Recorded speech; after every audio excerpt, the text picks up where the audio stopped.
Hi, this is the History of Israel podcast, an Eat My Own Beat podcast. Over the coming weeks, months, and years, we'll be discussing the history of Israel. This is not a podcast to say which side is right, which side is wrong.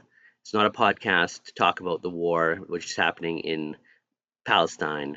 It's just simply the history of Israel. This is the History of Israel podcast, episode 15, the Hellenistic Period. In 332 BCE, the region was conquered by Alexander the Great of Macedon, ushering in the Hellenistic period. After his death in 322 BCE, generals divided the empire, and Judea became a frontier region between the Seleucid Empire and the Ptolemaic Egypt. Under the Hellenistic kingdoms, Judea was ruled by a hereditary office of the high priest of Israel as a Hellenistic vassal.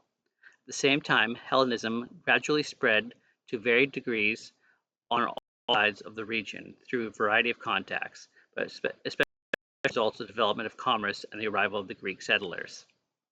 Between 301 and 219 BCE, the Ptolemies ruled Judea in relative peace. Jews often found themselves working in Ptolemaic administration and army, which led to the rise of Hellenized Jewish elite class, the Tobiads. This period also saw the Hellenistic Judaism first developed in the Jewish diaspora of Alexander and Antioch, and then spread to Judea. The major literary product of the cultural syncretism in the Septuagint translation of Hebrew Bible from Biblical Hebrew and Biblical Aramaic to Koine. The reason for this production of the translation seemed to be that many of the Alexandrian Jews had lost the ability to speak Hebrew and Aramaic.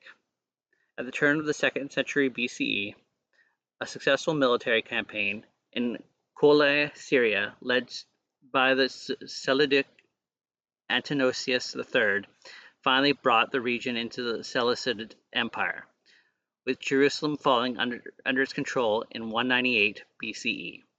The Seleucids, like the Ptolemies before, held the suzerainty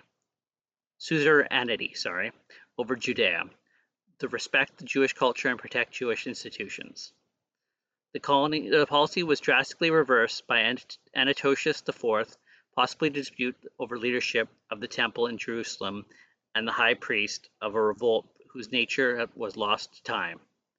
Antoninus IV issued decrees forbidding any traditional Jewish practices and began a campaign of persecution against devout Jews. This triggered a revolt against his rule, the Maccabean Revolt. These decrees were a departure from a typical Seleucid practice, which did not attempt to suppress local religions in their empire. Scholars of the Second Temple Judaism sometimes refer to Antoninus' region as the Antoninus crisis for the Jews, and as a period of civil war between Hellenized and Orthodox forms of Judaism. Thank you for listening to the episode. Join us next Wednesday for a new episode. This has been the History of Israel podcast. Check back every Wednesday for new episodes. We're available on Apple, iTunes, Google Podcasts, as well as Spotify. We also have each episode streaming on YouTube. Like, subscribe, comment, and share. We're available on eatmyownbeat.com as well as the History of Israel podcast on Facebook.